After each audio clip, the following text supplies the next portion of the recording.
Кайырлы күн достар, Іскер Азамат тобының YouTube пен бизнес курсына қош келдіңіздер. Бүгін бірінші сабақ, өзімізге YouTube канал ашатын боламыз.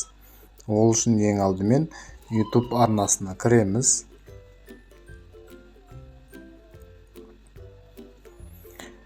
YouTube арнасына кіргеннен кейін осы жерде жоғарыда оң жақта тұрған дөңгелектің үстінен басамыз. Жерден добавить аккаунт дегенді басамыз. Создать аккаунт дегеннің үстінен басамыз.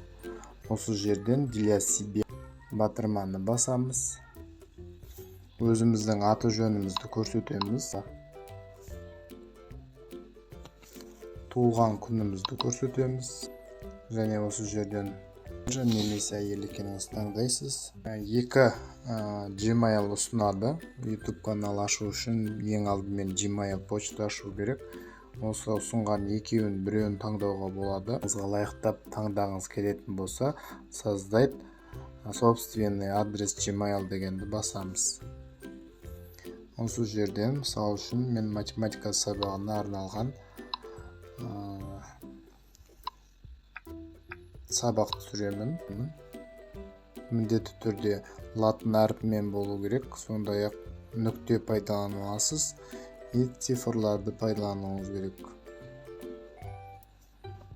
Сосын осы жерге пароль енгіземін.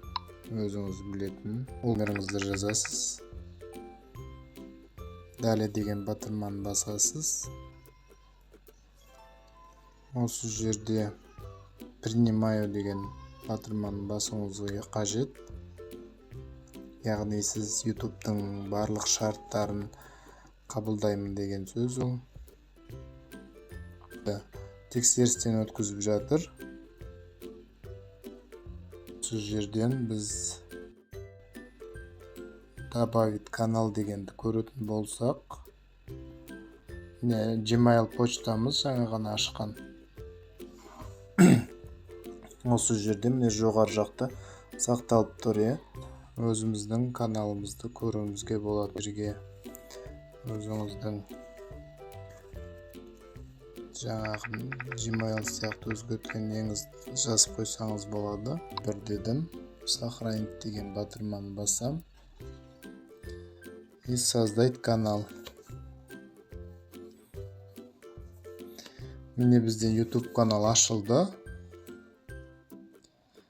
Енді YouTube каналды видеоларыңызды жүктеп сала берсеңіз болады. Алдағы уақытта біз YouTube каналды настройка жасауды көрсететін боламыз.